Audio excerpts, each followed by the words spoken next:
एक ऐसी जगह जहां सूरज तो उगता है पर रोशनी कभी नहीं पहुंचती, जहां सांस लेना एक जुर्म है और मौत वहां का सबसे बड़ा इनाम। नहीं, मैं नरक की बात नहीं कर रहा, मैं बात कर रहा हूँ नॉर्थ कोरिया के प्योंगयांग में स्थित कैंप 14 की। अगर मैं आपको आसान शब्दों में समझाने की कोशिश करूँ तो लगभग 153 स्क्वायर किलोमीटर में फैला हुआ ये कैंप उत्तर प्रदेश के आगरा शहर जितना बड़ा है। 60 किलोमीटर की लंबी fencing, guard tower, patrol road, check points और चारों तरफ पहाड़ियाँ और जंगल जो इस कैंप को एक नेचुरल प्रोटेक्शन प्रोवाइड करते हैं। यहाँ से भागने की उम्मीद करना मतलब मौत से पहले अपनी कब्र खोदने जैसा है। The camps are not treated like humans. They are like flies that can be crushed. We were encouraged to kill those who tried to escape. We had the right to kill them, and if we brought back the body, we could be rewarded by being sent to university.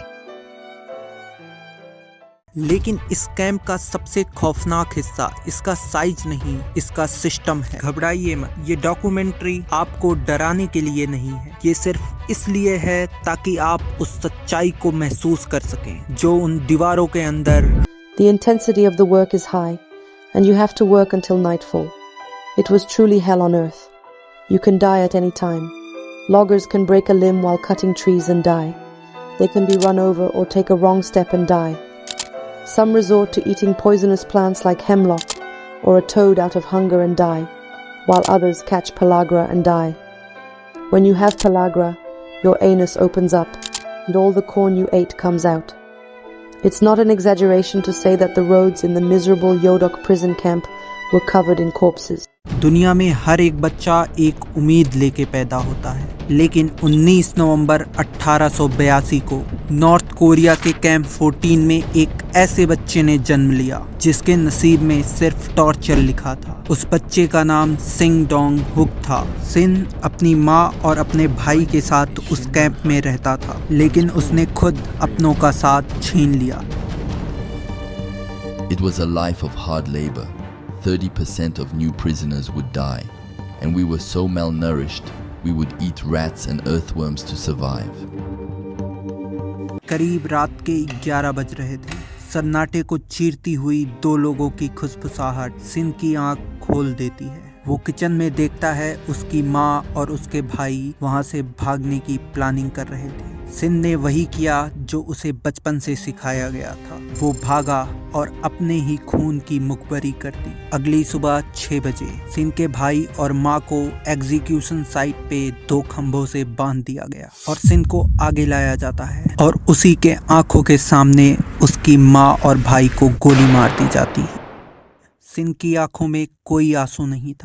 इस incident के करीब 7 साल बाद रोज की तरह सिन को लकड़ी काटने के लिए साइट पे ले जाया जाता है। सिन लकड़ी काट रहा होता है और मुड़कर देखता है कि कोई उसे नोटिस तो नहीं कर रहा, लेकिन एक प्रिजनर उसे लगातार देख रहा होता है। उसका नाम डेविड था। सिन की मुलाकात डेविड से टेक्सटाइल फैक्ट्री में हुई थी। वहाँ डेविड ने उसे बताया कि दीवारी के उस पार एक ऐसी जगह है जहाँ खाने के लिए लड़ना नहीं पड़ता, जहाँ इंसान इंसान की तरह रहता है। और जिंदगी में पहली बार सिन की पत्थर हो चुकी आंखों में एक चमक दिखाई देती है। उसने फैसला किया या तो इस करंट दौड़ती दीवार पे अपना दम तोड़ दूंगा या फिर पहली बार आजादी की सांस लूंगा। लेकिन डेविड के पास एक ऐसी चीज थी जो सिन के पास नहीं थी, कनेक्शन बाहरी दुनिया से। डेविड सिन से पूछता है कि हम ठंड किससे सरवाइव करेंगे। सिन स्माइल करता है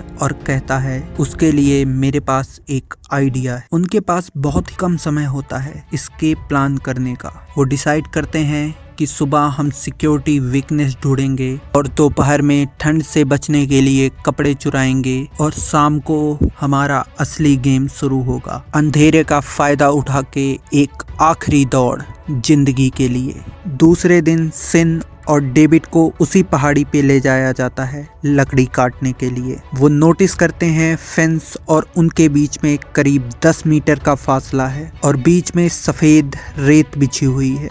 ताकि अगर कोई कैदी फेंस के पास जाने की भी कोशिश करता है तो उसके फुटप्रिंट वहीं छप जाएं। और हर 10 मिनट में एक गार्ड का ग्रुप राउंड मारता है। तभी गार्ड की विसल की आवाज सुनाई देती है। इसका मतलब दोपहर का समय हो चुका था। सिन अपने कमरे में जाता है और उसको पता था वो अपने जिंदगी का सबसे बड़ा रिस्क लेने वाला है। कमरा बहुत छोटा होता है, फ्लोर कंक्रीट का बना होता है। करीब 50 आदमी इस छोटे से कमरे में रहते हैं। सभी को उसी कंक्रीट के फ्लोर पे सोना होता है। न कोई ब्लैंकेट, न साफ पानी, न टॉयलेट। जो आपने पहना है वही पहन के आपको सोना होगा, वरना उस कपकपाती ठंडी में आप फ्रीज भी हो सकते हैं। अगर आपको टॉयलेट जाना है तो उसी कमरे के कोने में पड़ा हुआ बकेट आपको यूज करना होगा। न वाटर, न कोई टॉयलेट पेपर।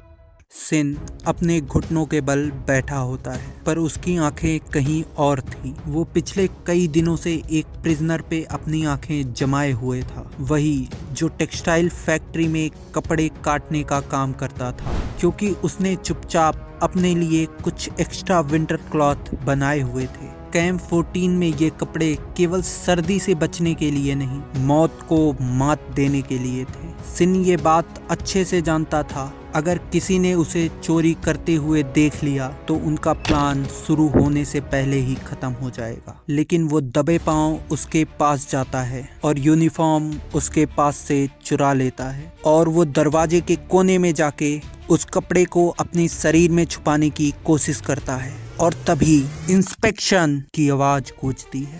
सिन का शरीर ठंडा पड़ जाता है। गार्ड के लिए ये सिर्फ एक रूटीन था, पर कैदियों के लिए ये मौत का खेल। सबको लाइन में खड़ा कर दिया जाता है और हाथ सर के ऊपर एक बुढ़े प्रिजनर को आगे लाया जाता है। गार्ड ने उसके कपड़ों में हाथ डाला। उसके कपड़ों में थोड़ा सा खाना मिलता है। बुढ़ा आदमी गिड़गिड़ाते हुए गार्ड के पैर पकड़ लेता है और कहता है ये मेरे पोते के लिए है। पर गार्ड के हाथ में रहम नहीं था। एक मेटल की रॉड थी। एक जोर का वार, फिर दूसरा, फिर तीसरा। करीब 15 से ज्यादा बार उस बुढ़े के सर पे वो रॉड बरसती रही जब तक उसने अपनी जान नहीं छोड़ दी। अब गार्ड की उंगली सिन के तरफ थी। उसका दिल जोरों से धड़क रहा था। गार्ड ने उसके कंधे चेक किए, फिर बाहें और फिर पैरों तक गया। एक लंबी खामोशी और फिर गार्ड ने बोला क्लियर। सिन की जान में जान आई, पर वो उस बुढ़े आदमी को नहीं देख सकता था, क्योंकि यहाँ देखना भी एक जुर्म है। सिन और डेविड का दूसरा टास्क भी कंप्लीट हो चुका था। सिन और डेविड को लगभग दोपहर 2 बजे वापस लकड़ी काटने के लिए ले जाया जाता है। रास्ते में उसे वही एग्जीक्यूशन साइट दिखाई देती है, वो जगह जो उसे रोज याद दिलाती थी उसके माँ और भाई का क्या अंजाम हुआ था। सिन और डेविड साइट पे पहुंचते हैं और लकड़ी काटना शुरू कर देते हैं। वो जानते थे उनके पास सिर्फ 10 मिनट का मौका है। डेविड की सांस फूल रही थी। उसने कांपते हुए सिन से कहा पता नहीं मैं कर पाऊंगा कि नहीं, थोड़ा रुक जाते हैं। लेकिन सिन ने उसका हाथ कस के पकड़ा और बोला अभी नहीं तो कभी नहीं। दोनों उस फेंस की तरफ देखते हैं और भागना शुरू कर देते हैं।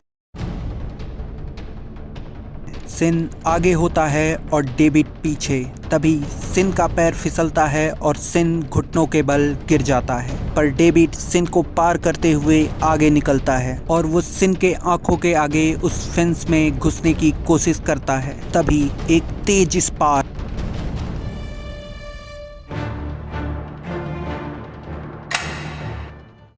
सिन ने अपने पहले और इकलौते दोस्त का नाम पुकारा, पर डेविड मर चुका था। सिन जानता था पीछे मुड़ना मतलब मौत को दावत देने जैसा है। उसने अपनी सांसें भरी और डेविड के बेजान पड़ी लाश को एक शील्ड की तरह इस्तेमाल किया। वे लाश के ऊपर से फेंस को पार करने लगा। तभी सिन का दायां पैर उस नंगी तारों से टच हो गया। दर्द ऐसा जैसे कि कोई गर्म लोहा उसकी हड्डियों में डाल रहा हो, लेकिन मोमेंटम ने उसे फेंस के उस पार फेंक दिया। सिन नर्क से बाहर था। उसके पैर पे 3rd डिग्री बर्न था। कपड़े खून से भीगे थे। उसने पीछे मुड़ के देखा। डेविड की लाश वहीं तारों पे लटकी थी। वो इंसान जिसने सिन को इंसान बनना सिखाया वो वहीं रह गया। और आने वाले 3 हफ्ते सिन लगातार भागता रहा, ट्रक में छुपकर, लिफ्ट लेकर, और वो कैसे भी करके चाइना के बॉर्डर तक पहुंचा। उसने वहां फिर से एक मिलिट्री यूनिफॉर्म चुराई। उसने गार्ड को सिगरेट दी और खाने के लिए कुछ अनाज, और अपने आप को सोल्जर बता के